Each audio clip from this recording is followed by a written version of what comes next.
Yes, sir. Yes, sir. Welcome to a new edition of Sports Shop 27. I'm your host, Jermaine Coulter. To my far right, I got my main man, Kevin Johnson, KJ, from Clemson Corner from 99 to 2002. And today's special guest, this guy right here, he's been on tour for a long time with the game of football. He's pretty much had all the accolades that you can get in any level that he competed in. He is now South Carolina Football Hall of Famer. He's a Benedict College Hall of Famer. Played in the Arena League, Arena 2, CIFL, Indoor Football League. You name it. He played it all. Now he's a quarterback coach, and he has ownership, and he's the founder of R&R Elite Quarterback Academy. Y'all help me give it up for Mr. Come on with it, man. Raymond Robinson. What's going on, man? Raymond? Ramon, what's up, man? Hey, what's going on? What's going on? Oh, man. Glad to have you on the show. For everybody that's watching that don't know you, Raymond, let them know a little bit about yourself and your background. Man, I'm gonna have to get you already. Ramon. You talking about some Ramon, man. All right. I'm sorry, sir. Nah, you fine, man. I used to get in trouble for school like that when the substitute teachers didn't say my name right. I wouldn't even I wouldn't say nothing. I wouldn't answer. I wouldn't answer. Hey, my uncle be on my butt, man. No, but I apologize. No, you good, man. I'm like you say, I'm from Anderson, South Carolina. Played at Tiahana High School. Multi-sport guy in high school. You know, I excelled at all levels, and just doing my thing. Had the opportunity, was blessed to be able to play the game on another level for us playing professional ball. And I was also a head coach, general manager on that level. You know, everybody got the dream of, wanting to play in the NFL. Me and Kevin talked about this earlier, and it's just, it's all about, who you know, not what you know, and it's that time to where, I just took my own direction, man, and there's plenty of money out here outside of the NFL, and that's what I want to tell the young boys is when you're chasing your dream, don't just think the NFL is the end of the rainbow, man. There's a lot of other leagues out here, professional leagues, that's paying money for you to continue to live out your dream, and that's what I wanted to do, man. I always knew I wanted to play professional ball. I always knew I wanted to work with the youth post that, you know what I'm saying? So right now I'm just basically walking in my purpose, and I'm loving everything about what's going on right now. Hey, man, that sounds great, man. A fulfilled career is still doing it. I also want to add, he's the first black quarterback at Tiahana, and he's a 3-sport athlete. That was football. What are the sports that you played? Basketball, and I played baseball. I don't consider track, man. I ran track, but that was too much running at the time for me, man. We all in the same boat on that. Yeah, man. But That's pretty big, man. What you're doing. Again, I appreciate you coming on the show. But what age you start playing sports, and what sport was your first love growing up in South Carolina? Man, I started playing sports when it was elementary, and honestly, my first love is baseball. Wow. That's my my first love is baseball. I always give the analysis of I was in love with baseball. I love football. I like basketball. You know what I'm saying? And so as I got older, that changed a little bit just because baseball wasn't as popular back then I'm just going to be honest, for black athletes. We wasn't drawn to that. It was the AAU. It was the AAU, it was the YBOA that was more, I played American Legion. That was the same comparison of the AAU at the time, but we only went from county to county. You know what I mean? Versus, I'm having to hear a phone call from Bobby calling the house phone, him and Fuji and all the rest of the boys, the Shimon, them asking, hey, where you at? And I'm in Pickens. Man, hey, they in Orlando, they in Charlotte, and I'm just man, I'm done with this. You know what I'm saying? But baseball was my first love. Honestly, baseball was my first love. It's fun. And then it was, and it was then football. What a lot of people don't realize, I was good in basketball. I was very good in basketball. My career average was 17 points, but I just enjoyed playing. You know what I'm saying? I enjoyed playing every sport, and I just liked the challenge of it. You know what I'm saying? So it's not, I never had a dream to go play in college with basketball, even though Michael Jordan was my idol, but I never wanted to play college basketball. My sports were football and baseball, and I let go of baseball just due to the politics and things that was going on at my high school at the time, to where I just kind of got fed up with just being pulled this way and pulled that way, and giving a lame excuse of why I'm not starting here, not why I'm not doing this and that. So I just kind of stepped away from it. I enjoyed the time with AAU. I created memories, but also I should have stuck with that. You know what I'm saying? As I go back, and a lot of times the only regret I have from high school is letting go of baseball. You know what I'm saying? That's what it is. It's not the grade part. I mean, I just did what I had to do in high school. Honestly, I was that jock, and I always preach that with the guys is being a jock. You don't want to be that jock. You don't want, and when I say jock, you just worried about what everybody's saying about you when it comes to the athletic part of it, and not being the true student athlete. And when I speak about that, I'm not ashamed to say that, because that's why I'm in the position that I am in now, to where I can be able to lead young men to do the right things and not just be satisfied with how somebody look at them from the athletic part of it, more so being the complete. You know what I'm saying? I always speak about being the elite student athlete, and that's what we run within our company. Don't just be an athlete, be an elite student athlete. That's when you covering everything from the academics to the athletics and your character and everything. Yeah, I know you said some. I know in your younger years, what pro athletes you looked up to, to help your game. I know Michael Jordan was one of them. Was there anybody else, as far as football Man, wise? when we talk about football, man, I grew up, I honestly like Walter Payton. I mean, I watched Walter Payton. Of course, there was a Super Bowl team. The thing that stood out with me with Walter Payton was he used to carry the football with one hand. You know what I'm saying? Everybody, my uncle called it, toting it like a loaf of bread.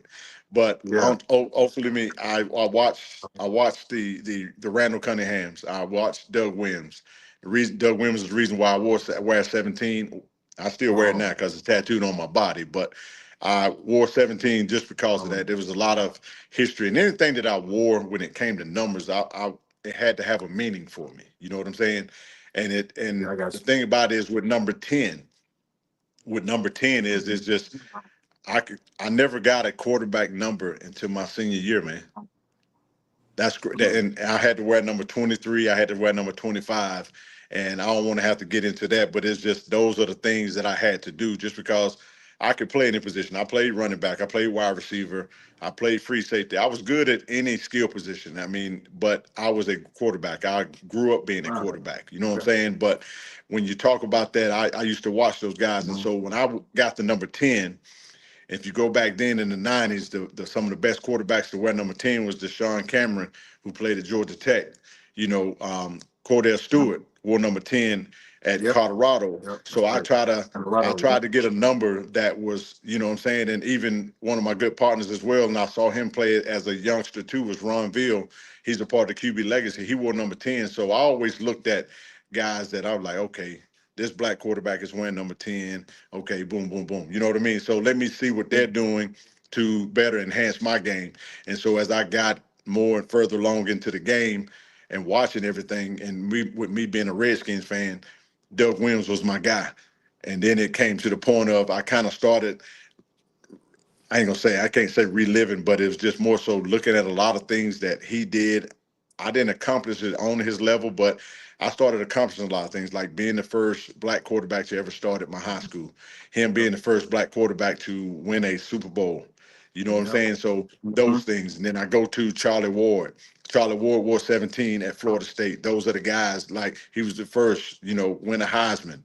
He won a Yep. national championship. You know what I'm saying? So those are the Uh, things. He was the first to win a national championship. So now I'm looking at those things to put, in my memory toolbox to help guide me with the process of me playing the position and playing it with a purpose. You know what I'm saying? So now I'm able to look at yeah. these guys and set the goals for myself, and also going on to college. Then I went on to college, and I was the first athlete to sign a professional contract coming from Benedict since the rebirth of the program. And so when I look at those things, is like, being a groundbreaker here, to where, yeah, I didn't get the true opportunity to be in the NFL like most, but it also opened the doors Yeah. with attention that I brought to the university to other guys that had the opportunity to get contracts and things like that.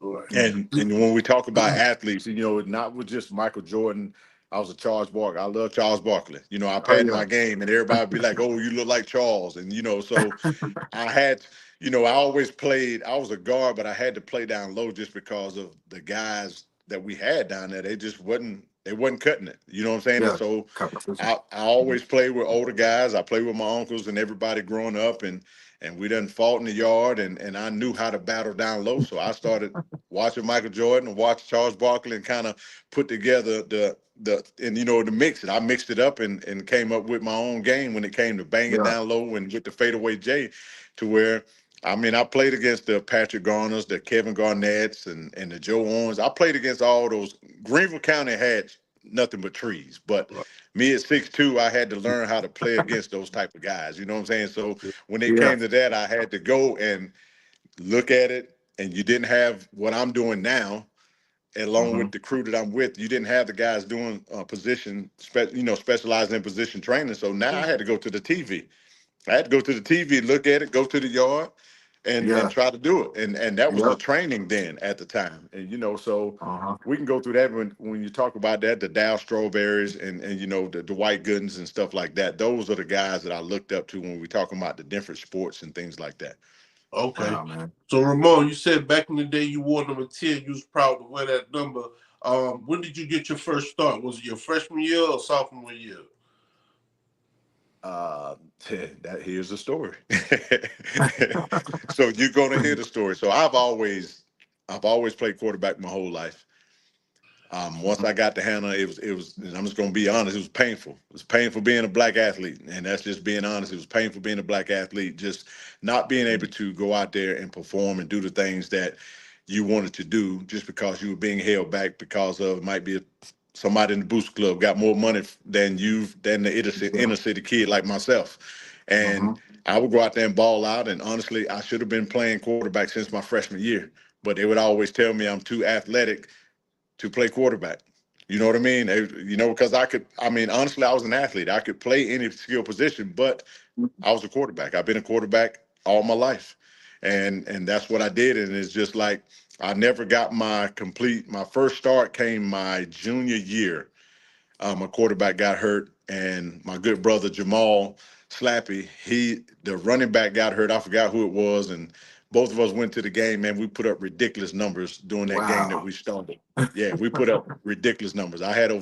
I still remember I had over 267 yards passing, and I had 97 on the ground.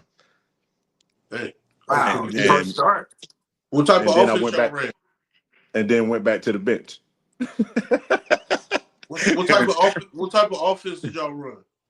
Oh, we ran a pro style offense. We ran actually. The thing about it is my offensive coordinator and basketball coach at the time. His son was named Preston Jones. Preston Jones played at Tia Hanna, the guy that I looked up to in high school as well. He went on Okay. to play at the University of Georgia. So we ran the same exact offense as Georgia, the same pro style offense as Georgia. I'm talking about from all the literature and everything. We ran the same offense, and if I had to go to Georgia, if I'd have got a scholarship to Georgia, I could have went straight to Georgia and ran that offense because we had Wow. their playbook. Just because they gave our coaches the playbook once Preston was going there, and that's the offense that they stuck with the rest of the time in the duration of the school. Yeah, Wow. Man, good Yeah. story, man. All right. yeah. So playing high school ball at Tia Hanna, who was the competition in the area?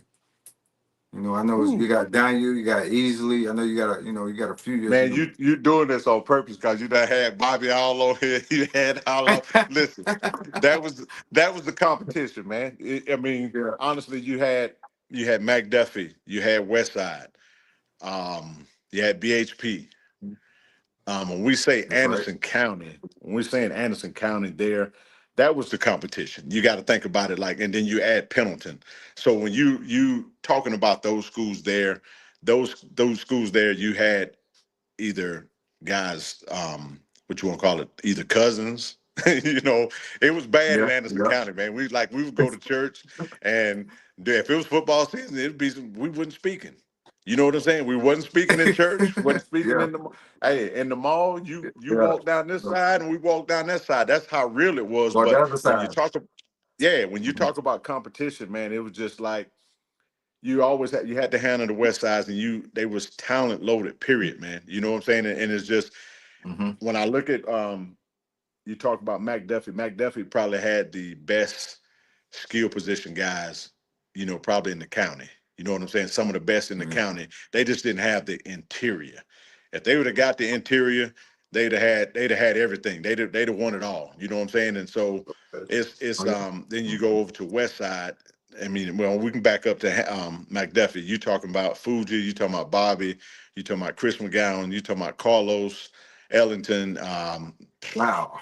Uh, man, I can't name everybody, but I'm just saying you talking about a squad. You talking about a squad. Then you jump over to West Side. You talking about Jamie Lewis, Courtney Brown. You talking about Perez Madison, Jermaine Gaines, Sean Ellis, the late Yusef Jenkins, whose son is blown up on the market. I mean, on the circuit right now in the country, one of the best players in the country. You talking, man? I can keep going.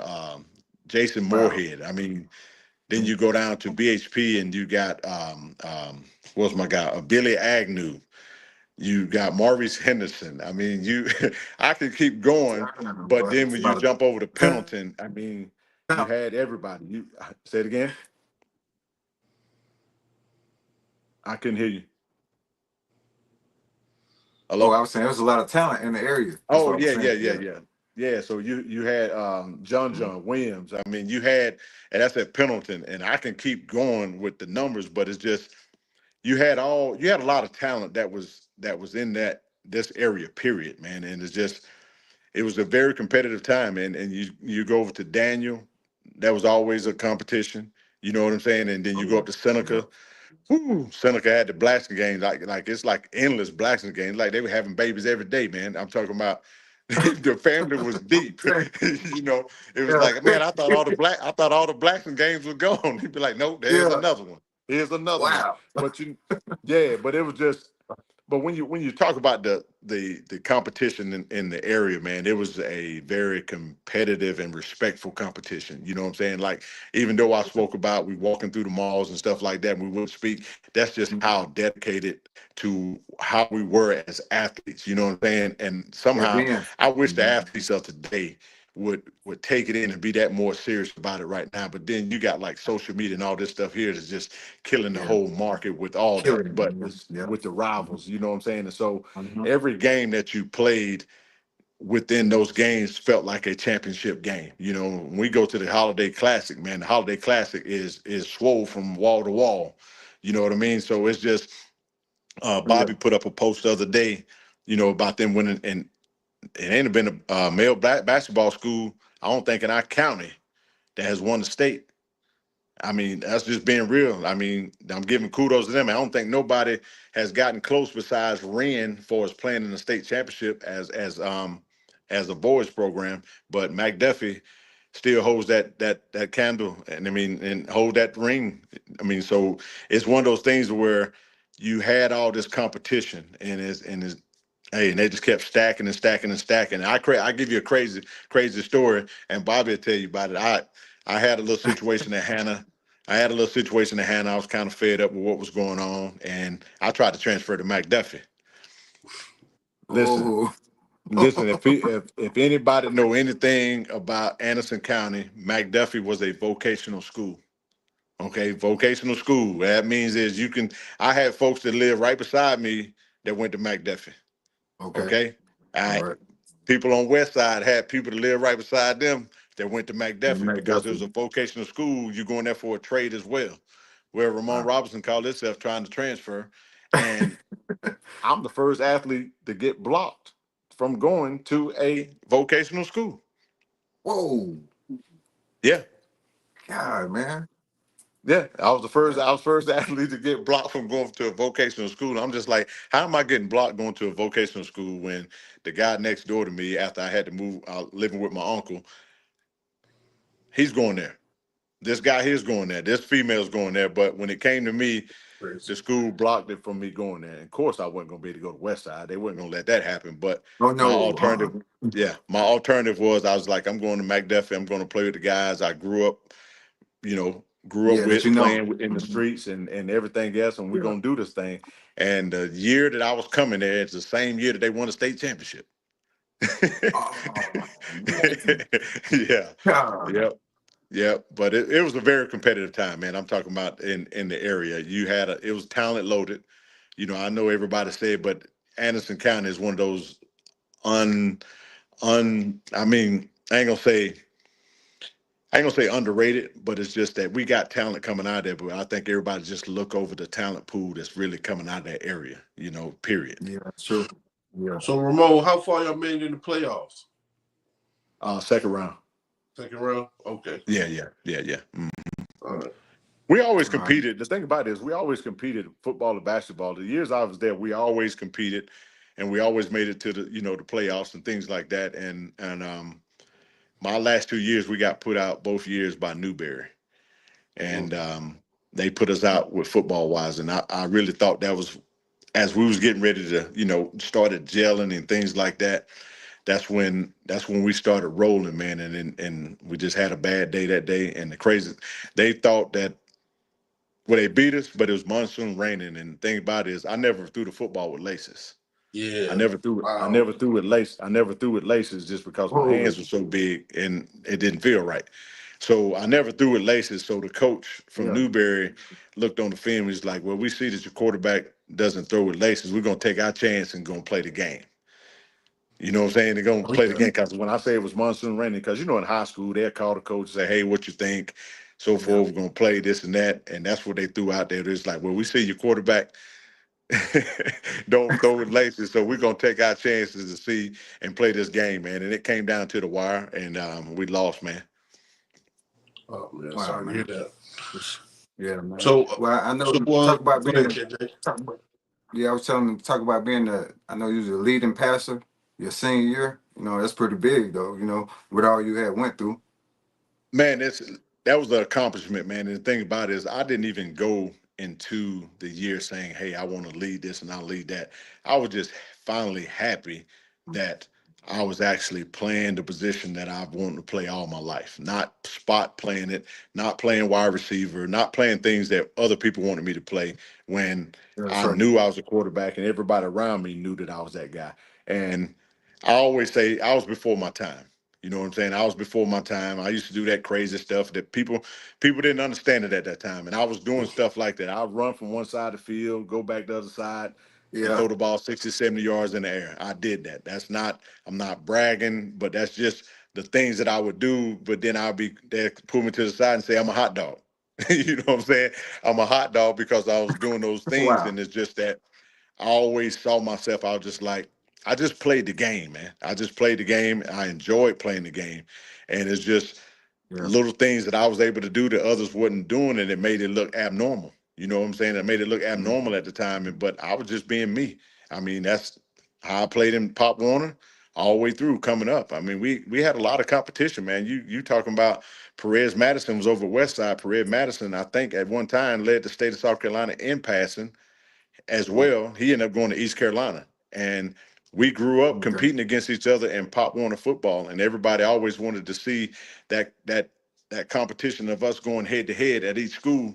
But ultimately, it always came down to if I did good in the jamboree, I would be the quarterback, and man, I go do my thing, and then next thing you know, I'm sold another dream. You know what I mean? I'm sold another dream, and I'm playing wide receiver. I'm playing, safety. I'm serving in at running back and those things. You know what I'm saying? So it was just one of those things, man. But I really enjoyed it. But when I didn't realize that I led it as a senior passing until it was brought to my attention during that year. You know what I'm saying? And so, I was cool with the accolades, but I also was more so trying to get myself in position to be recruited and respected as a quarterback.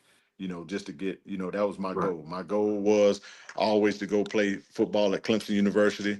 As I grew up a Clemson fan, and that's where I wanted to go. I was always back from the Danny Ford days when I played Pop Warner football, and he'd come up to the Pizza and Buffet, offer me a scholarship, him and Benny Cunningham, and it was just like, "Hey, one day I want you to play for me, son." And I was just like, at the time, you wasn't tuned into football to know the difference of what was going on. You know what I'm saying? So what team was this and what team was that? But once I was able to, get in front of that TV, that's when I started dialing in and seeing who Clemson University was. And now I'm looking at the Levon Kirklands. I'm looking at Terry Allen. I'm looking at all these guys. Yeah. I'm looking at Perry Tuttle, who became my mentor when I was in high school. And I'm looking at all this, man. And it's just like, I was like, that's where I want to play at. And it's just like situation is just like I want to play there. That's where I want to play, and that's all I ever knew at that time. That's all I ever knew. All I wanted was that one call.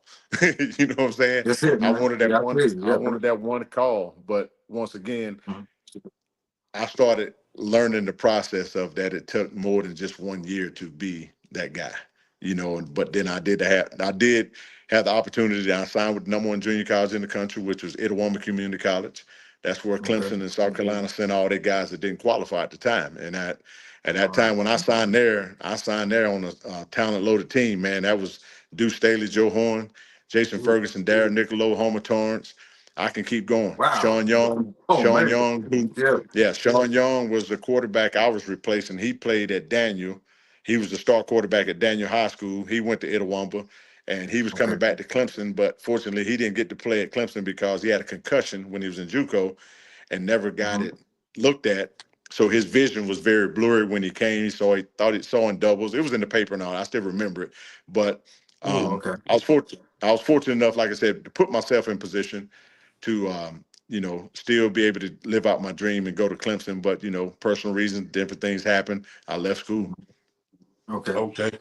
So you started out at Clemson and then you ended up at a JUCO, right? No. Oh, That was my goal. My goal was to go to Clemson. Like once I got there, so once I started seeing things, I already knew I had a plan. I created a plan for myself. And my first plan before Itawamba came into play, I was going to Fort Union. I was going to Fort Union in the military school. And how that happened was my good friend Shamon Williams, a lot of people don't know this, Shamon Williams was at Fort Union, and he was kind of in the same he was kind of in the same situation I was when he was at Southside. So he played on a talent-loaded team. He played behind Merle Code, who was a star point guard and rated in the country, and he ended up going to Clemson. He signed with Clemson, and Shamon was good at a good point guard as well, but he didn't have the time on the film. Like they say, that eye in the sky. Well, if you don't got that eye in the sky with that, to be able to tap in and to be able to evaluate, then schools are going to look right over you. So he had that 1 year to start, just like I had 1 year to start. Even though he played, I played, but when it came to that, he didn't have the time. He didn't have that time on the court to where people wanted to give him a scholarship. And so once he went to Fort Union, we kept in touch. And next thing you know, he told the football coach about me. And he was like, hey, man, he might want to play basketball too. And I was just told the coach, I was like, nah, I don't want to play. You know what I'm saying? I don't want to play no basketball. I don't want to play no basketball. But anyway, the coach on the football team ended up reaching out to me. And usually they make you come up there and work out and things like that. But once I sent them my film, I was the quarterback immediately off the bat. But I had to end up turning that down because once I saw the highlight tape and everything that was going on at Itawamba, man, listen, that was the most exciting highlight film I had ever seen, with a bunch of guys just running up and down the field and the defense just knocking heads off. And I was just like, I want some of that. You know what I'm saying? And so that's what I ended up doing. So I ended up turning down Fort Union, Fort Scott, Independence. I had all of those, but my ultimate goal was I wanted to go to Fort Union, but I ended up going to Itawamba. All right. Stuff, man. All right. So you go to Fort Union, talk about that experience, and then talk about what was next for you, how you ended up at Benedict. Man, that's a long road, bro. I went to Mississippi, and I tell you, I graduated on, I think, a Wednesday from high school. Thursday, my uncle was dropping me off in Fulton, Mississippi. Whoa. People don't know about Fulton, Mississippi. Fulton, Mississippi didn't even have no traffic lights. Okay. Wow. All it was stop signs. It was a Hardee's. And it was one of them old. If you seen the Tough movie, life, man. Yeah, if you seen the movie The Heat of the Night, how the restaurants looked back then in Mississippi, that's how the Oh, restaurant. Word. You had an old mom and pop restaurant there, wow. Damn. and the So school and the so school. how man? Mhm. Yeah, I would So have how are flagged you him able down. to? Like, hey, turn around. Come back and get me. I got a question, man. So through all that, how was you able to stay focused? On you know, I'm here for football. I can't let no outside distractions. You know what I mean? Like you man, I said, you know where couldn't. you're going. Man, I couldn't. Listen, you talking about a young man from Anderson, South Carolina. I think, Yeah, man. and probably the furthest I ever been, it was Disney World as a Okay. family, right? Went to Disney Yeah. Oh yeah. World. And other than that, Love the trip. we had trips. We had trips, with AAU. You know what I'm saying? And Yeah. if it wasn't for AAU, I don't think that I would have had the experience to reach outside of where I was at. You got what I'm saying? And that was Oh that yeah. was what I took from that because AAU, your parents leaving it up to the AAU coach Yeah, to the take coach. care of you. Uh huh. Yeah, and Yeah. so Mhm. it kind of I ain't gonna say no kind of. It helped me out a lot with being able to adapt and Yeah. move on my own. You know what I'm saying, and build some trust within Mhm. everything. But if it wasn't for that, man, I don't know. But to say focus, man, it was hard. Honestly, it was hard. I'm going to school with a relationship with my son's mom now, and it's just like, whew. You think you're in love, you ain't in love. It's lust, and it's just, I'm just like, man, Yeah. listen, you here, you sitting on campus, and the bad thing about it is I was the only guy on campus. I was the only guy on campus besides Deuce. Deuce had a room, but Deuce didn't stay on campus. You feel what I'm saying? Oh So yeah. just think about this timing. School is out, you graduate. Yep. Everybody that's on a college campus is going home if they ain't got to go to summer school. And you talking about Yep. a junior college where it ain't like it's thousands of people there. It's only a couple hundred people that's going to junior colleges. So it was me Yeah. and the number one receiver in the country at the time was a guy by the name of Lee Smith. Me and Lee Smith Okay. agreed to go to the same junior college. Lee Smith played at Spartanburg High School. And both of us, we met up and we made the agreement, say, hey, we're going to Etowah, we're going to do this thing, come back, you go your way, go mine, and you go, gain that recognition. Man, I got down there, got on the weight program, and I started getting big. I couldn't focus. I mean, they stopped me from lifting so much just because I just started picking up them high school weight rooms workouts were totally different from them college workouts. You know what I'm saying? And I was beasting them, Right. but it's just that I played quarterback and they didn't want me so big. You know what I'm saying? Yeah. So Yeah. they kind of lighten that load on me, man. But it's just that being away from home and having a girlfriend and all this and that, man, that stuff that that take a toll on you, man. It's kind of like I tell guys all the time, man, if you got a relationship, I hate to tell you, you better let it go before you go, bro. Or if not, you're gonna be back home. You know what I'm Yeah. saying? And I'll Yep. never forget it. The funny story is, man, I told the coach, I said, man, listen, man, I'm going home. And I said, I'm Can't going take no home. more, man. I'm going. Man, I can't take no more. Yeah. I said, I'm going home. And he was just like, you mean to tell me you gonna go home when you got all these offers and all this and that, showing me all the different offers from LSU and all these places. And that's the crazy Oh, thing about it is you was getting offered in junior college before you even played it down. wow. Like that's real. Like before I even played it down, I sat there and listened to everything. He called this coach, called that coach.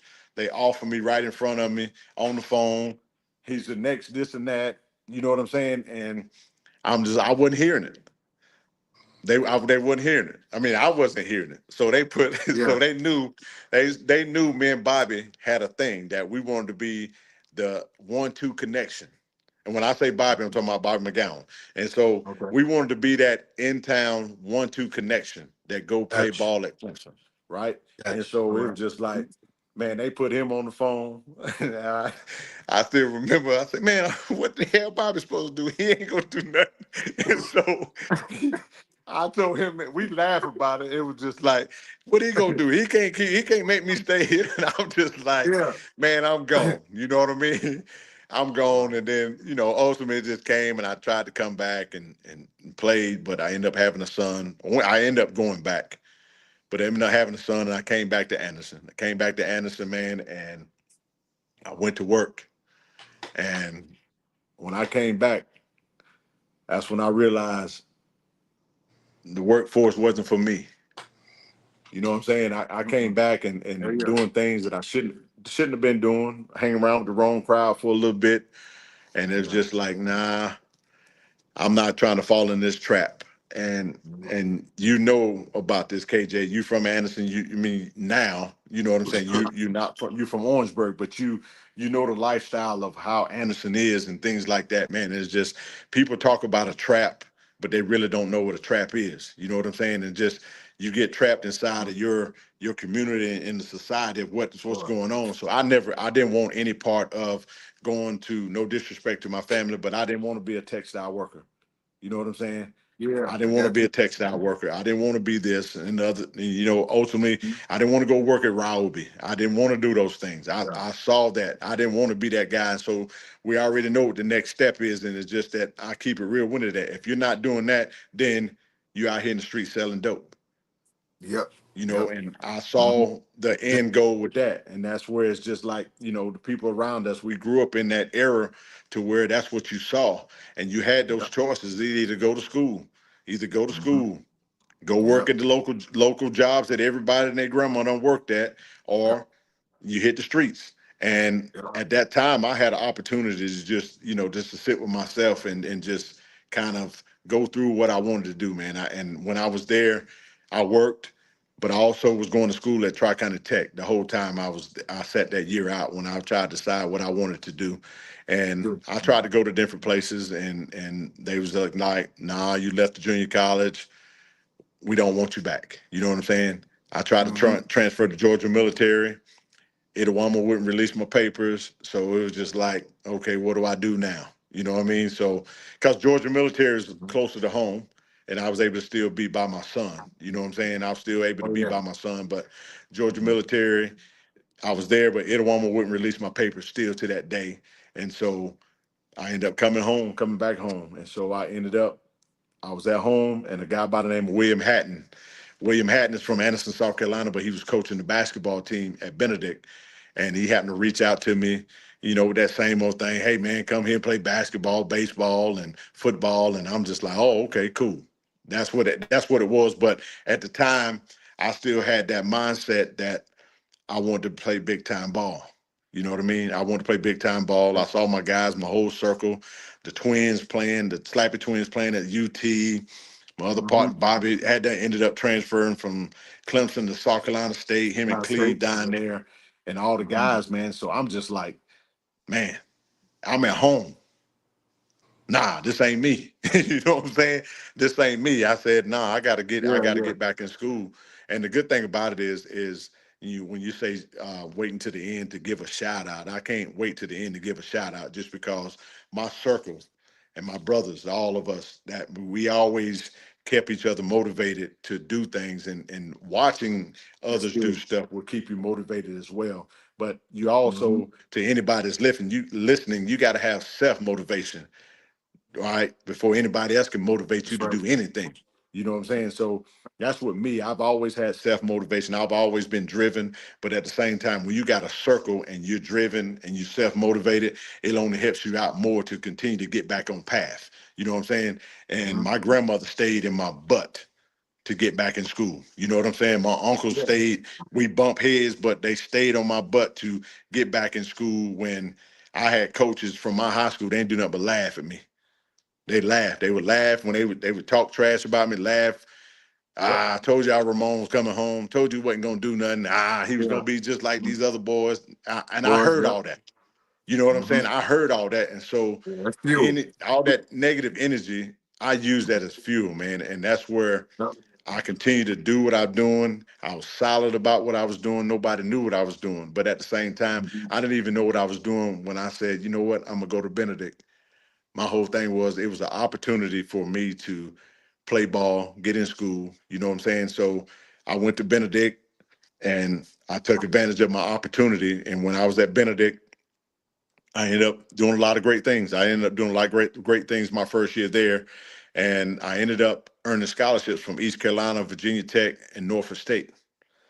Oh wow. And that was my first year there. Yeah, I ended up getting offers from there just because Benedict was independent. So Benedict was like the black college, junior college then. Mm-hmm. You know what I'm saying? It was the black college. They was the independent football squad. So all these big time schools was coming in and just picking guys, picking them, boom, boom, picking them, then just taking them. And also with South Carolina State, but I didn't want to go play with South Carolina State just because of the offense that they still ran. They ran like a run-based offense, even though there was still another opportunity for me and Bobby to play together, but the offense didn't. It wasn't what I wanted. You know what I mean? And so, Yeah. Yeah. But Yeah. well, I got Because you Ramon, want let's to be show. comfortable. say I was gonna again. say.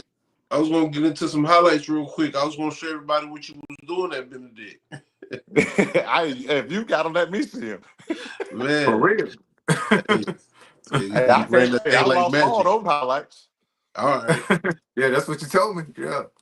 Yeah, let's go ahead and get into it real quick. For everybody that's watching, man, we got the Hall of Fame, South Carolina Hall of Fame quarterback. He's quarterback coach.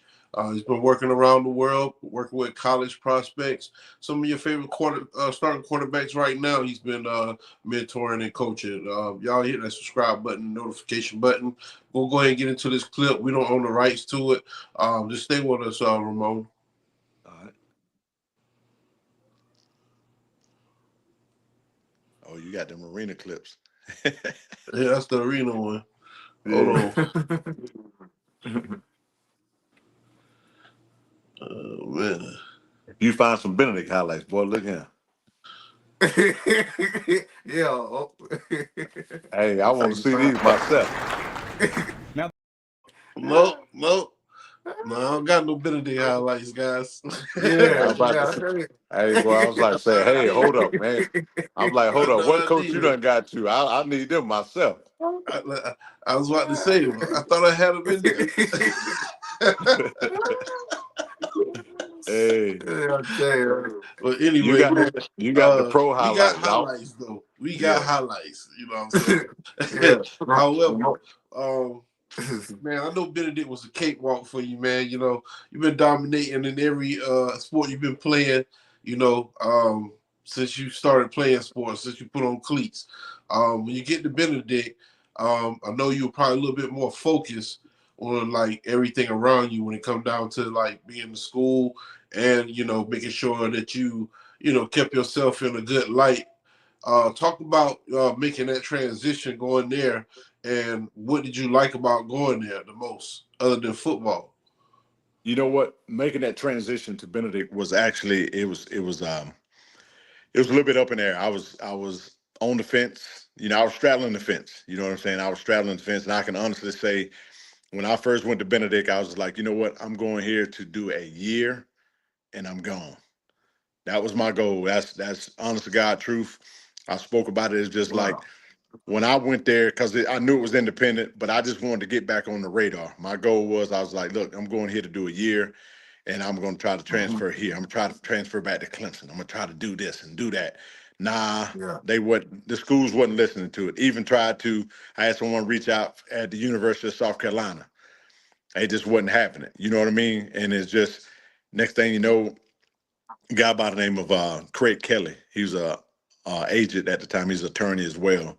But he represented Frank Beamer, which is Shane Beamer's dad at Virginia Tech, and he Yeah. also represented some guy that was at East Carolina. I couldn't remember who it was, but anyway, that's how I ended up getting in contact with those two schools, and they wanted me to come there. And then I had a guy that was from Columbia by the name of Sean Daughtery, who played at Norfolk State. He reached out to me. And so I started looking at the comparisons of the offenses and looking at the rosters as well. And Mhm. so I started looking at the roster at Virginia Tech. He had Drunken Miller still there. You know what I'm saying? So me, myself, I'm looking at a program like, hey, I'm a starter here. I want to go somewhere where I can start. You know what I'm saying? If I'm going to leave, I want to go somewhere where I can start. So I'm looking at East Carolina. Yeah, right away. They had David. Yeah, they had David Gerard. They had Marcus Crandall. I think his name, Marcus Crandall and all those guys, right? And even my crosstown rival, Perez Madison, he was at East Carolina. But they were still pushing, wanting me to come because I had a good year that year. And when I came back on the scene at Benedict, I had a good year. And Norfolk State came in. Norfolk State was the CIAA at the time. They was that head honcho in CIAA football at the time. And Norfolk State was just moving to the MEAC from D2 to the MEAC. So they had a quarterback by the name of Aaron Sparrow. Aaron Sparrow probably still hold all the records in the CIAA. They was the Texas Tech of black college. When I say that, if they had 50 plays, 40 of them was pass. You know what I'm saying? That's how they was Gonna doing wear it. them DBs out. Yeah, so they had it was Aaron Sparrow and a receiver by the name of James Rowe. They ended up leading the country they was the top 1-2 connect behind also me and my receiver at Benedict. And like I said, we did great things. Ain't gonna lie, my receiver Nathaniel Freeman had 1683 as a receiver. Damn. You know what I'm saying? He had 1683. Yeah. So we was putting up the stats and we had the offense just because of the main thing that I went there, not just because of Coach Hatton, is to be able to play under a NFL coach and player who was Harold Jackson. Harold Jackson played at Jackson State. And he was the original number 29 that made the number 29 famous for the Rams, not Eric Dickerson. Okay, 29, he played receiver. And also he was the coach that Mike Dichter ended up bringing with him to New Orleans. So I played under him for a year, and then Mike Dichter hired him with the New Orleans Saints. And then that's when the late Julius Adams, that's Keith Adams' dad. Keith Adams' dad took over as the head coach at Benedict. You know, Keith Adams is a dog, and he got it straight from his daddy. Yeah. Because his daddy was that guy as well. You know what I'm saying? And me and Keith had a great relationship, and his dad as well. But he took over, and then it came a time to where he couldn't be the head coach just because of they had the degree thing when they was going into the divisions. NCAA wise, because it was NAIA. But after that, man, like I said, I had a great career my first year there. And like I said, I was trying to get out of there. And when you say I was moving different, how I was, yes, I was. I was on a business trip, man. I was on a business trip. And I tell you this, when you get to college, man, I made the best grades I ever made in my life in college. I mean, because hey, I got an award for academics and everything just because it's a difference. The thing about it is you don't want to be that guy that people talking about saying he came home because he flunked out. I've been home and I done heard that about folks. You feel what I'm saying? I didn't want to be that guy. So it made me work even harder. You know what I'm saying? I did the things everybody do in college, party and so forth, but I did my work because I did not want to be at home. You know what I'm saying? So I ended up signing with Norfolk State. Okay. I ended up signing with Norfolk State and ended up going to Norfolk State and was playing. And it's crazy how things happen NCAA wise. I had done played so many NCAA games, even though they was independent. So with us being independent, we played teams. We played against Eddie George. We played against Fort Union. We played against Hargrave. We played against Georgia Military, Middle Georgia. Then we would play the black college schedule. I was playing the Johnson C. Smith. I was playing Tuskegee. You got what I'm saying? We was playing all those schools, Fayetteville State. And so any game that I had played in, I had to sit out. So I went up there and ended up winning the starting spot. And it was like three of us. And I'm just like, how am I the only guy that's ineligible, but my other players ain't? You know what I'm saying? Yeah. But it came to a point. I mean, we figured out what it was. It's just that because Norfolk State had made such a big splash in recruiting just because of them moving up. You know what I'm saying? It's like a lot of things that's going on now that was going on then, but nobody said anything about it. You know what I'm saying? So, but I ended up having to sit out, and I was just like, man, if I'm sitting out these games, I'm going back home. And I ended up going back to Benedict College. That's what's up, man. Yeah, I end up, huh? That was the best move that you made. Well, Yeah. We can say that. And You you created, talk you about it. created, you opened the door for a whole new perspective at the university, and you created a lane for yourself, and you set the bar at the same time. Yeah, I appreciate that. And you Yeah, know, his and what own. I yeah, and I realized, you know, with playing Uh-oh. at that school, man, it made me appreciate a lot of things. It make you appreciate life. You know what I'm Mm-hmm. saying? It make you appreciate a lot of things. And I did a lot of things that most people didn't do, and a lot of people don't know. And when it was still my weekend to get my son was raised right there in Benedict College. You know what Yep. I'm saying? Yeah, just because I was trying to continue Mhm. to keep that relationship, even though Yep. we wasn't together, but I wanted that relationship. And my son was raised right there. I would have people. I ended up coming good friends with females that, you know, no ties like that, but they was just my sisters, and we called each other sister and brothers, man. And they became very supportive of me. And they would, hey, I go to class, they was babysitting and things like that, man. So I had a little system that how we was working it, man, and I made it happen. You know what I'm saying? That's why I say it made me appreciate a lot of things about life, and just, you know, yeah, I had better stuff when I was at Benedict. I mean at Tia Hannah. Yeah, you know what I'm saying? Because Mhm. our school had a lot of money. You know, I didn't have the best of everything when I was at Benedict, but I made it through. It made me appreciate a lot of things. And I always say this about the guys, and you come from the Power Five schools, and I'll be like, y'all got to go out there one day and think about when you out here practicing with Clemson football pants on, South Carolina pants, and people don't understand that, man. Clemson used to donate pants to us, South Carolina, and we out there in South Carolina and Clemson pants in practice, man. Wow. That's the type of stuff people don't know. That I'm talking about, like that's what we had, man, because we didn't have everything. So we had Mhm. stuff donated to us like that, man. And it's just it made you appreciate it and want to grind even harder, man, to put yourself in a better position, man. But it's just those are the things, and I can't take that back, and I cherish every moment of it, whether I liked, you know, where I was at. And I struggled for a minute just because I came back, and I knew if I'd have stayed here, my positioning in the professional game would have been totally different as well, you know. But I Yeah. had to just make the best of what my decisions were. And did you make the All-Star team in playing college football? I played in two All-Star games. I played Yep. I played in the first actual. Everybody, I used to be on Twitter, and I don't be the ones that doing the Twitter beef and all that stuff. And I had to say something one time just because everybody was like, "Oh, this is the first Black College All-Star game," and I'd be like, "Nah, that's a lie." I say the first Black College All-Star game, I played in it That's right. because it was the same way. The year that I played in it was the year that was the most draft eligible players that ever come out of the HBCU that year. And guys got drafted. I ain't talking about like this stuff now, giving the little free agent deals, the little rookie stuff. No, Uh-huh. during that time there, players were actually getting drafted out of black colleges because they had the most rated guys on the boards for teams, man. And I played in that game. The game was on BET. Yeah, followed us around, everything. We had our own combine. And when I say that, Yep. not so much of the first actual game, but it was the first actual game and HBCU combine. We had Mm-hmm. our own combine just because so many guys were rated to where everybody wasn't going to get the opportunity to go to Indianapolis to the combine. And so they had our own combine at UCF at the stadium down there in Orlando, Florida. And we did our own combine and everything, man. Walked through there with the jock straps and all that stuff back in the day. And I'll never forget, I walked through and we had to walk through with a jock strap on, actually, like pretty much butt naked.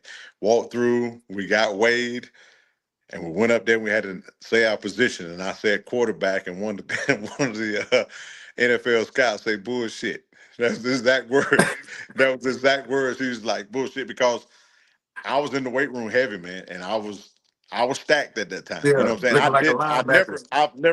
I've never looked like a quarterback. I mean, because Yeah. I've always worked out. You know what I'm saying? I wasn't one of those wimpy quarterbacks, and no, I like to work out and things like that. And you know how it is. You get to working out, you Yeah. like your body to look a certain way, and so I Mhm. adapted to that, and I competed with everybody. You know, just whether it was weight room or playing on the field, but the guy said that, and it was just so funny, man. And I was just like, yeah, I'm a quarterback. And he was just like, wow. Then it's like, okay, Ramon Robinson.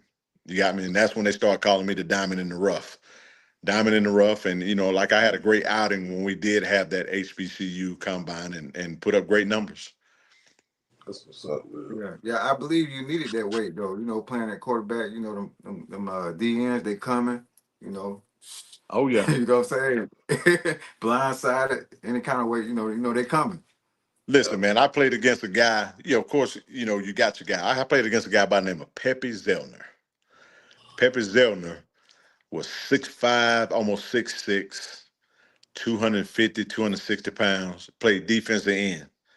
He originally had committed to Georgia out of high school. You look him up now, his name Pepe Zellner. Pepe he didn't qualify, so he ended up going to play at Fort Valley. Yeah, he played at Fort Valley. And if I'm not mistaken, Pepe Zellner was probably the first in this modern era. He was the first black college football player to forego his eligibility, and he got drafted by the Dallas Cowboys. Yeah, and I think he got drafted in like the fourth or fifth round. Yeah, Pepe Zellner. If you look it up, Pepe Zellner. I played against him, man, and I'll never forget, man. That joker came around that end. It wasn't no games on. It wasn't no games, and that what made me. And that was my first or second year, and I was just like, man, I got to hit. I ain't gonna lie. I said I got to hit this weight room a little harder, bro, because if they getting big, I need to at least get bigger too. You know what I'm saying? Yeah, they'll lower me hits, man, because it was a game. It was a game, man, because you got to think about it. In college, you'll look at a guy and you be like, oh, he just 5'9", DB. He ain't strong. Man, I got a wake-up call when we played John C. Smith. 5'9" DB, I'm in the open field. I'm like, okay, I'm going to do like I did in high school, run over this joker. Yeah. Man, that joker got up underneath me and dumped me on my head, bro. Then I had a couple guys from my hometown, Demetrius Cowan and Taylor Singh. They're like, man, that joker bench almost 400 pounds. But y'all understand that y'all played the game, and like you may look at a guy and be like, oh, he ain't this and he ain't that, when he's cock strong and he's this. But that's just like when people look at me, I wasn't at Wimbledon. I was strong. Top and bottom. I was strong, just period. And I love to lift, but at that time, I wasn't in my right mind, man. I wasn't in my right mind. I thought, hey, man, I'm going to run over this joker like I was in high school. No, man, be a quarterback, get out of bounds and take it. You know what I'm saying? But it's just for real. It's just that was just an adjustment of the game.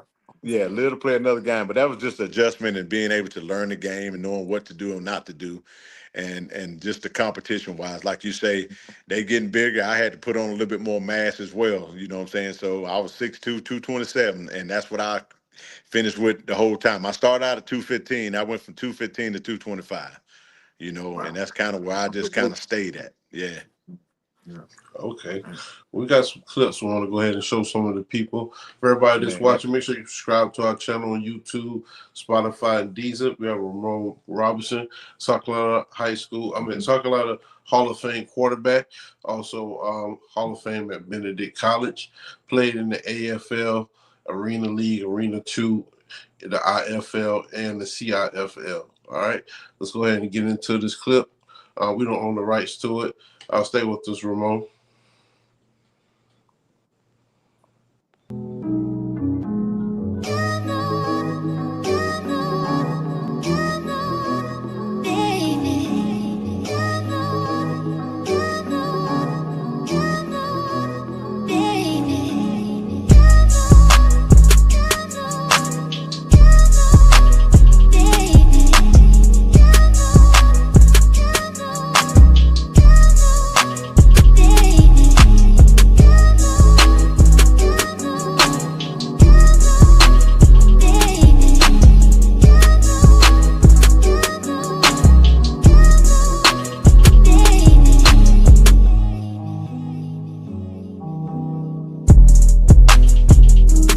I ain't seen no juice yet. Give me some juice.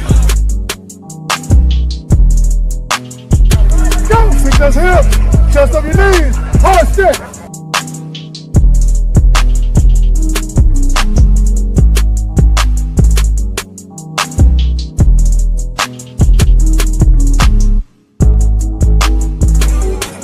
And we working. Go.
Yeah, we'll be back. So Ramon, that's one of your camps, right? Yeah, that was the EPT Football Skills Showcase. Talk about that a little bit. You've been working with a lot of quarterbacks lately, man. From the MEAC to SEC quarterbacks, Big Ten. Talk about that a little bit. Yeah, the EPT Showcase is an event that I started along with the other guys that's a part of EPT. We started it and wanted to give the state some recognition because we so down on the radar, and kind of with me, I did it and I wasn't selfish about it just because of quarterback is the slowest recruited position in the state of South Carolina. And so when I did it, I was just like, you know what, I'm just going to do it for quarterbacks. And I was like, you know what? No, I'm going to do it for everybody and create a format because everybody couldn't go to Atlanta to the Rivals camps, the Under Armour camps, and the Nike Elite 11 camps and things like that. Yeah, all those things very political. Yeah, of course they are. So I wanted to sit down with my guys and brainstorm a way that we could help out and get our guys recruited with me being on the inside because I knew the head writers, all the new head writers across the country. So what I did was I set it up, got with my guys, and we just started, came up with a game plan. And I invited in all the writers. If you had a guy, have him contact, and we had all the top guys come in and start, recruiting our guys. And next thing you know, man, from that video, man, whoo, man, I think that was the last year right before the pandemic. And that was a very productive camp, man. I'm talking about talent pool out this world. And out of that camp and the years that we've done it, I think right now it's 15 to 20 guys that are playing in the National Football League. That's great. How long you been doing these camps? Man, I stopped. I can't even, the first year I did it was 15, I think it was. Okay. So about 10 years. So 10 years. Where it stopped, you got to think about it with the COVID. When COVID came in, it stopped. And then it's kind of like everybody was trying to do a camp and it was watering it down and watering the market down. And so I just took a break from it. And for one, I didn't want to be the first camp with somebody saying they caught COVID. You know what I mean? So it was already tough enough, doing camps and training and things like that. So I stepped away from it. And when I stepped away from it, it just gave everybody else an opportunity to start trying to do little things, and it was watered down. And everybody think it's easy to do these things. Them things are not easy to do. You know what I mean? If we can make it look easy, just because we have been routinely doing this for a while. You got what I'm saying? And so I was able to do it and help out and be able to do it just because I already had a lot of the structure. I was the head quarterback instructor for VTO Sports for years, and we traveled around the country with the late Big Mo Collins with Prep Star Football. And I've seen all the top athletes in the world. I've seen how camps are ran. It was just that I started brainstorming myself when I started hearing these little comments about athletes from South Carolina. That's what made me want to push even more to dedicate a camp strictly for kids in the state of South Carolina. And I didn't go wrong by doing that. And then I just started bringing in the pieces with other guys. You know what I'm saying? And so we brought together camp. Next thing you know, these kids started getting recruited, going to colleges. Next thing you know, guys getting their name called. And this year here was the year that I was bringing it back. But it's just, I don't care to talk about it, but it made me step away again.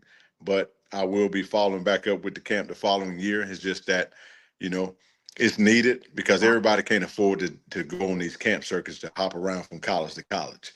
But if I can, you got what I'm saying? But if I can get the college coaches to come to one location and recruit these guys and also get the writers to come in as well to see these guys and these diamond in the roughs because, like pockets, like we got a bunch of pockets. Like, for example, Xavier Leggett, he came to camp. That's how he got sought out. Like, honestly, he came to the camp. I mean, I'm not trying to take credit for his career, but that's where he came. He came to our camp. Yeah, he came on the show as well. Yeah, nobody knew who he was. Nobody knew who he was. He's from Mullins. Yeah, he came on our show. Yeah. So next thing you know, that year we predicted that he was gonna get a kick return and he was gonna have a breakout year. It's on the film. It's on YouTube. Wow, it's on the channel. that's all right. Yeah. Yeah. So he had a breakout. He's doing great now, but he got the most workout film out there on social media as of late. So I mean, Panthers look like they might be improving this year, but it's only one place for them. That's to go up from the foundation they in. They got to go quick, up. I want to get in some of your Arena League highlights. I want the people to see that. You know what I'm saying? I got a couple of those, and then before we head out, we'll ask a couple more questions. Okay? Sound good. All right.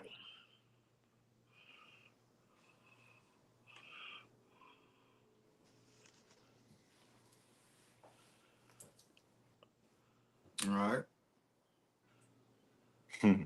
Oh, Pulaski. Who there's again? You can talk. You can narrate if you want. Like, you know what? Where y'all played at on this one? Yeah, we was in Cincinnati. That was Cincinnati. Okay. Yeah, we was playing in Cincinnati. And this is Arena 2? No, that was actually they went Arena 2 no. That was NIFL. Okay. All right. NIFL. Huh? I got another NIFL clip. Yeah. Let's see. See, I got smart with it.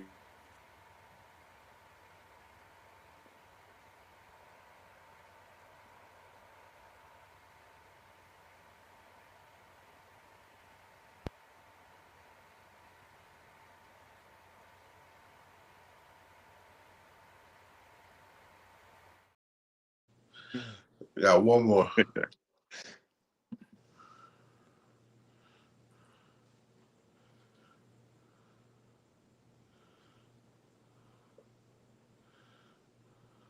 Oh yeah, you had a cannon back there. So what you? Yeah, man. So what you enjoyed the most about playing arena football? Man, listen. I think Dude had a I'll cannon, learn. KJ. Huh? You see how fast that ball came out his hand? You need to go to the Green Bay highlights. I sent you. I threw it from end to end. So that No, means but that means that if you would have kept playing baseball, you would probably have been a great pitcher. oh, I was a pitcher now. See? Hey, I know. I see it. Hey, that was me, a pitcher and catcher, man. I used to sit back there and just act like I dropped the ball and throw you out. That's my position. You know it. You already know. You don't need to throw you out, man. Yeah, man. But no, you say what I liked about it, man. You know what? Yeah. Arena football, it made me appreciate the game for one, because arena football will humble you. The reason being is because it's so fast and it's so compact to where, you talking about my arm right now. Yeah, my arm got me out of some situations, but it's not even about that no more. It's about touch. That's when I learned about touch. You know what I'm saying? Playing with touch and throwing receivers open. You know what I'm saying? So it's certain times that you're going to have to put something on it. And me having a big arm like that, certain little throws, I can throw in that little window that most people don't want to throw in. You know what I'm saying? I could make that throw, but it made me appreciate the game more to where it actually teased me, because it made me a better quarterback to go back outside to want to play. You know what I'm saying? And I play, and that matter of fact, that same team that that you seeing that video on right now is the same team I played with in Florida. And I was telling you earlier, KJ, I had the opportunity. That was my last year working out for any NFL team. You know what I'm saying? And a lot of times guys will look at it and they be like, man, why don't you stay here and play in this league and play in that league and do this and that? I got tired of the chasing, because you know what I'm saying? Because still, regardless of my talent, I played at Benedict College. I'm gonna use the local school. If they came out of Clemson and it wasn't better than me, they're gonna take that guy over me just because they can market him better. You know what I'm saying? And he ain't got to be better than me, but it's about money and the marketing. You know what I'm saying? Because I've been on that side of the marketing when I became a coach and a head coach, and I finally started understanding the different moves that go along, not just in arena football, but in sports, period. And I get it. Like, a lot of people may not understand why they made this move, this and that. Well, I know why they made that move, because regardless of, you may think he sucked, but he's selling tickets. You know what I'm saying? He may be from Ukrainian, but guess what? In Seattle, Washington, there's I'm just using them. There's 300,000 Ukrainians that's in Seattle. And guess what? Yeah, man. They done bought 50,000 season tickets. You see what I'm saying? But Yeah. that's how the game goes. And people don't understand that. But it's Yeah. just, that was my last year because I got tired of going here. Yeah. I would sign contracts with other teams. And it got to the point where I was just like, I'm going to get my money. You feel what I'm Yeah. saying? So it was just like, I'm playing in those leagues. I'm playing the NIFL, but guess what? I'm making the same amount of money they making in the AFL because I was the quarterback and I negotiated my contract. I'm a sports management major, so I know how to negotiate a contract. Yeah, You for know what I'm sure. saying? So Yeah. and people around me, they knew that, and it's just like people wasn't gonna touch me not unless they had X amount of dollars a game for Ramon. Now I'm not coming That's to play right. for you Yeah. if you ain't paying this or X, Y, and Z. So I got to the point where I was just like, you know what? Forget chasing this and chasing that. I'm still a professional athlete. I'm still able to do what I want to do. Ultimately, at the end of the day, you want to be a professional athlete and you want to make money. That's Okay? right. Don't just, Mhm. I just want to be a professional athlete. No, if I want to make some money with it as well. I done made $200 a game. I done did that before. You know Oh what I'm yeah. saying? I done Hmm. made the $200 a game before. I done went to the $2,000 a game before. You got what I'm saying? Plus Yeah. incentives and so Hmm. forth. I done had the big Canadian League contract and things like that. But my point is just I got to the point where I stopped chasing the game and let everything come to me. You got what I'm saying? You. And so That's right. that's what I did. And that's why how I was able to play for 9 years. But I ended up rupturing my Achilles. That's what put me out. But my last year doing that is when I was in Florida, and one of my guys that was on my team that I played with in Florida, he actually trained Brandon Marshall. His side business was he's the speed and agility guy. You know what I mean? And so Hmm. he was playing with us, and he played safety, and we called him. His name was Hollywood. You might remember Hollywood, KJ. This sound familiar. Yeah, Yeah. Hmm. yeah. So he was from the Florida area, and so he was training Brandon Marshall at the time. And Brandon Marshall and a guy by the name of Dorsey Johnson. Dorsey Johnson was a tight end at UCF, and they didn't have a quarterback to throw to them. And I was telling KJ this, and they didn't have a quarterback to Hmm. throw for them on their pro day, and so they was looking for a quarterback. And so what it is, with me being in a professional league, I'm considered a street free agent, right? So I was eligible to play. I mean, not eligible to play, but I was eligible to go throw for their pro day. You got what I'm saying? So by Okay. me doing that, I was Hmm. just like, all right, cool. I said, you know what? I had done gave it up, for us with doing the NFL thing. I was like, look, I'm making my money in this league. I'm gonna keep it. I'm Yeah. gonna keep going, right? And so That's I right. said, you know what? It was just like, we need a quarterback. They came and watched one of our games, watched plays. Like, man, I want him to throw. And I agreed to throw to him on their pro day. And honestly, a lot of people don't know Brandon Marshall's story. Is Brandon Marshall went to the combine, but he ran a poor time. He ran a poor time, and so the NFL scouts was like, "You're not playing receiver. You're going to play tight end." Because he ran like a 4.8 or something like that. He wasn't even going to run the 40 at the combine, but they kind of forced him to, and he ended up running it. He didn't run the time. I think it was like a 4.8 or something like that. Okay. So anyway, it came back and it was their pro day. And so now I'm telling you this story. Me and these guys ain't never threw the ball until it was the day of the combine. I mean, the day of their pro day, right? And so we throw. I'm hearing all the bickering. I'm seeing all the articles, the news. Like Brandon Marshall runs 4 times, da da da da da, and Hmm. he was just like, he's not playing tight end. I'm sitting right there in the group. They like, hey man, we want you to put your hand in the dirt. He was like, nah, man, I ain't putting my hand. No disrespect, I ain't no tight end. I'm not putting my hand in the dirt. He's like, well, Brandon, you ran a Yeah. 4.8, 4.7, 4.8, and he was just like, I ain't no tight end. He said, I'm gonna receive. I'm gonna run a 4.4 today, and literally the scouts started laughing. Like literally, they started laughing in his face in so many words, man. I was like, dang. Brandon Marshall weighed in at 6'5" and a half. I mean, height wise, 6'5" and a half, 232 pounds, and went down there and ran a 4.4 like he said he was. and did it again. Then we went to the field and did the field work. I've never threw to these guys before, but it goes back to you asked me, what did I benefit from, being in the arena and playing in the arena? I was like a kid in the candy store, man. Mm-hmm. I was like a kid in the candy store. Now that's when I was just like, you know what?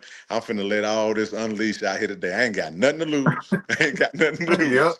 Let it I ain't rip. got nothing Yeah. to lose. Yeah. And Brandon would tell you this. I was on the phone with Brandon, 2 weeks ago? I was on the phone with Brandon Marshall 2 weeks ago. I was on the phone with Dorsey Johnson, and I get to that in a minute. But the scouts say that was the best pro day they had ever seen between a quarterback and wide receivers at that time. No Wow. incompletions, no drops. Everything was Wow. on time. It was just, they was just like, dude, where you from? And then once they realized who my name was, they was like, your name been on the board for so long. You know what I'm saying? It's just that it was just a matter of when somebody was going to take that chance and pull me off. You know what I mean? And I had Oh yeah. that same conversation with Paul Warfield. Paul Warfield, if you don't know who he is, he's an NFL Hall of Famer. He became my mentor. And I talked with Teddy Rubisky. I talked with all the Romeo Crennel, all those guys. I had a conversation with him, but Paul was my mentor. You know what I'm saying? And he put my mind at ease with the game of football from that day. And he was just like, hey, man, what do you plan on doing after football? He said, that clock is ticking. You know what I'm saying? He's like, that clock Yeah. is ticking. And I was just like, you know what? When I finish playing ball, I want to, start our own youth sports program like what I'm doing now. You know what I'm saying? But Oh yeah.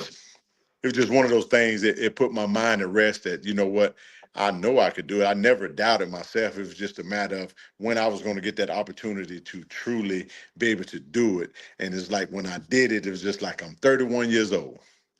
Who gonna take a chance and who gonna put a Yeah, guy on man. the practice squad at 31 years old, even though I had pro experience? But they explained to me, it's like, look, you're not an average guy coming off it. You're an actual pro.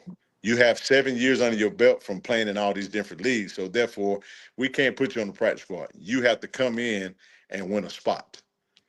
You see what I'm saying? That's the conversation Mm-hmm. I got. Like I had all that, everything was good, but at the same time, it was just like my timing was off. You know what I'm saying? With all of that. But it's just that was one of the best. I felt so good that day to where they made me start throwing balls bad. Just because they wanted to see the body control to see if they can maneuver and catch balls honestly on everything. If I could call them right now, they would tell you that. You know what I'm saying? They would call you right now. I'm talking about Brandon and Dorsey. They would tell you that. And it's just, I hadn't heard from them guys in forever, man. And Dorsey called me and we had a real heart to heart because his son wants to play quarterback now, man. And it's just, he talked to me about it and he's just like, I want you to train my son. He said, because a lot of people don't know your story. And when I'm thinking that these guys don't know, man, it's just like, he said, you always been heavy on my mind, just wondering where you was at and why you didn't get that shot like you were supposed to. You know what I'm saying? Mm-hmm. And Yeah. that kind of, not kind of, I told him, I said, I'm at peace with football. You know what I'm saying? I'm at peace with football, but I appreciate, your comments and things like that because I really did enjoy it. But at the same time, I also was able to help some younger guys reach their goal because That's right. if I didn't throw for those guys then, they were going to use a scout coach to throw the football, and Brandon Marshall would have been playing tight end like he did in that which he didn't want to. You know what I'm saying? Because Yeah. they didn't have anybody else. When I say they didn't have anybody else that day to throw that ball, they was going to use a scout, and guess what they was going to do? They was going to do what they wanted to do for him. You know what I'm saying? And Yeah. do that Yeah. and make him Set them up. put his hand in. Yeah. So they was very appreciative of that, man. But and when you're talking about helping somebody out, I just, I enjoyed that, man. I really did. Yeah, granted they got blessed, and I feel like I got blessed in a lot of other ways because right now I feel like I'm walking in my purpose in Oh yeah. regards to what I'm doing with these young men, you know. That's great to For hear, sure. man. Yeah, man. Any shout Hey, outs? hold on, man, real quick, man. Talk about your being a Hall of Famer real quick. Share that with us. Man, listen, I don't know what it feel like. Oh, I don't know. I mean, I'm a high school.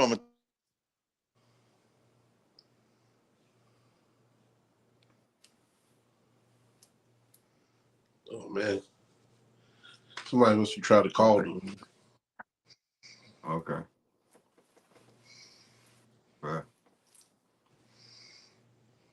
If we come back, let's just go straight to the shout-outs, man. You might have to go out and come back in now. Oh, okay. Yeah. They ain't even coming up. Wow. All right, then, man. I guess we can wrap it on up. You come back? I'm waiting for him to pop up on the screen and see if he went out and came back in. All right.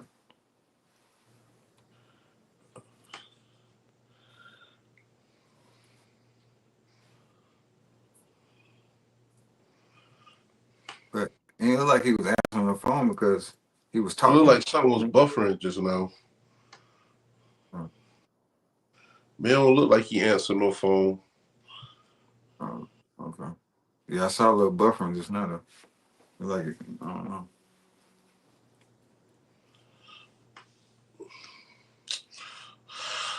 Yes. Oh.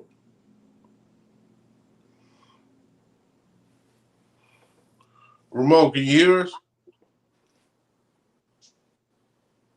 Ramon.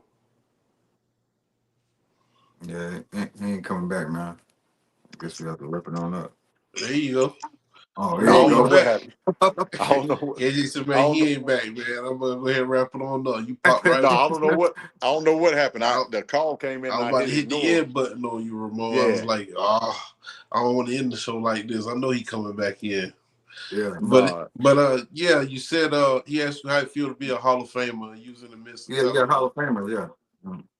Yeah. Oh, I mean, it feels great. It's a great accomplishment, man. And I was very appreciative of it. I mean, to go into high school, the Hall of Fame at my high school at Tiahana as well, and also at Benedict, and then also to be a part of the South Carolina Football Hall of Fame, family as well as a humanitarian of the year. It's a big privilege. It's a big privilege, and the one at Benedict was very emotional for me, just because the guy that at the time that was from my hometown had been rooting for me the whole time to get there, because I was a little bitter about Benedict at the time, because I was like, man, I was supposed to have been in 10 years ago. You know what I mean? So, but for real. It ain't my timing, it's God's timing. You know what I'm saying? So it was just one of those things to where a guy that helped me out from my hometown by the name of Mr. Leroy Best, who always fought for me from Anderson, he ended up passing away. And when I got the call, I still remember where I was at. I was going through the mountains in West Virginia. I was in the car with a bunch of my quarterbacks going to the University of West Virginia. And I got the call, man, and was in the gas station. I had to break down. I broke down with a few little tears and dried them up before I got in the car. But it was one of those things, man. But I ended up, trying to give Mr. Best a call, and never got the call. And then that's when I found out he had passed away. And so I was calling to let him know, like, hey, man, we in. You know what I'm saying? I was calling him like, hey, we made it.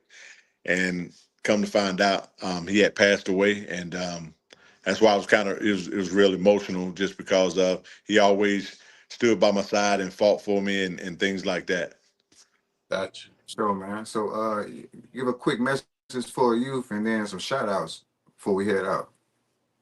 Man, to the youth, I just keep your head in those books. That's the number one thing. Like I spoke about earlier, man, your talent is going to be your talent. That's just blessing from up top. And also with everything that goes on in the classroom, that's on you. You know what I'm saying? That's on you and your energy and what you're trying to do. If you focus on where you're trying to go, hey, everybody's vision is not your vision. You got to have your own vision, and that tunnel, you got to have that tunnel vision. Have that tunnel vision, man, and do what's best for you. Stop doing things just for the fun of it, and do things that's going to be, long term, and going to be a blessing for you in the end. Because everybody, like I said earlier, everybody can play this and play that, but you got to start being able to do the things that's going to help benefit you in the future. And that's what I want to say to the young men and women out here, is that stay focused on what you need to do. You keep grinding. Ain't nothing going to come to you. You got to go get it. All right. We appreciate you coming on the show, Ramon. It was a great interview. We'd love to have you back on.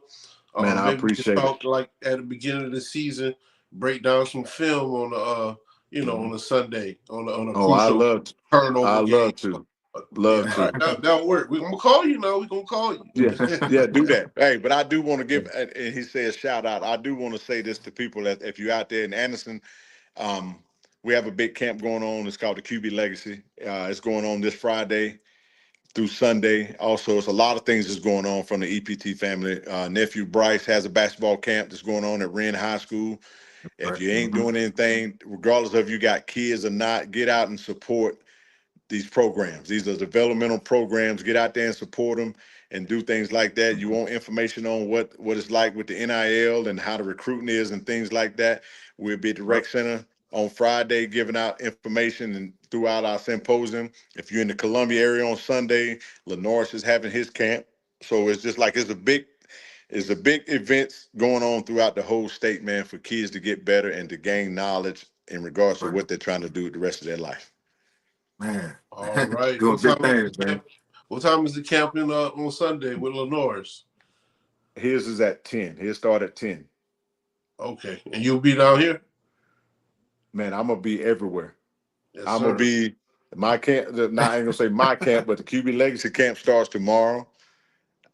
Saturday. I'm gonna have to jump out of there, go show my face at my nephew camp, and then on Sunday, I'm gonna be heading to Columbia that morning, showing my face there, and back to Anderson.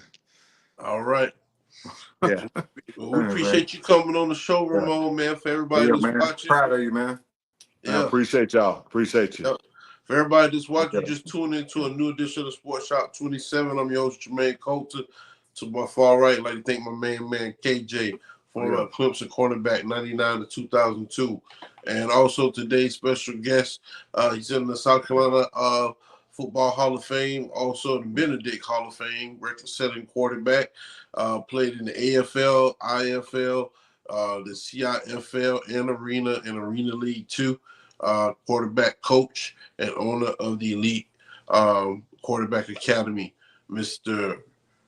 Ramon Robinson. All right. Guys, you know our motto. It's not how you start, it's how you finish. Until the next time, indeed. Y'all be safe and be blessed. Peace. Appreciate you. So, man. All right, man. All right, now.